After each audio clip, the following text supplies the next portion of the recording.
ఈరోజు కామారెడ్డి పోవాలనేటటువంటి ఒక నిర్ణయంతో నేను నిన్ననే మా కార్యకర్తలకు అక్కడ చెప్పాము.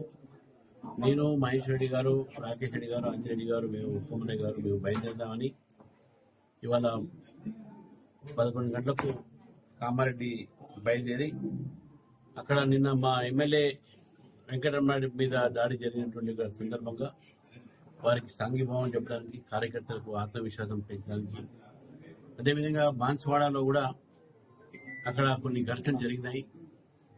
హిందూ సంఘాలు బంద్ కాల్ ఇచ్చిన నేపథ్యంలో దాదాపు 100 మంది పైగా కార్యకర్తలు కూడా అరెస్ట్ చేయడం జరిగింది. సమాచారం ఇంతమంది వచ్చింది. వాళ్ళు ఎక్కడ పెట్టారు, ఎక్కడ ఉంచారో కూడా ఎవరికి తెలియదు. కాబట్టి ఈ నేపథ్యంలో మా ఒక భారతీయ జనతా పార్టీ బృందం, ఫ్లోర్ లీడర్ మహేష్ రెడ్డి గారు, నేను, రాకేష్ రెడ్డి గారు, అంజిరెడ్డి గారు, పవరయ్య గారు, అదేవిధంగా కొంతమంది కామారెడ్డి బయలుదేరదామని అనుకున్నాం. రాత్రి పోలీసులు అరెస్ట్ చేశారు.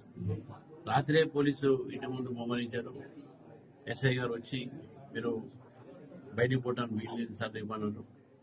పార్టీ ఒక ఎమ్మెల్యే మీద దాడి చేస్తే నేను పోకపోతే ఎట్లా అని కూడా నేను పోవడానికి సిద్ధంగా ఉన్నాను. కాబట్టి పోవడానికి తయారైతే సమయంలో పోలీసులు పొద్దున్న నుంచి నా ఇంటి ముందు గిరావ్ నాన్న ఇక్కడ వాతావరణం నిర్మాణం చేశారు.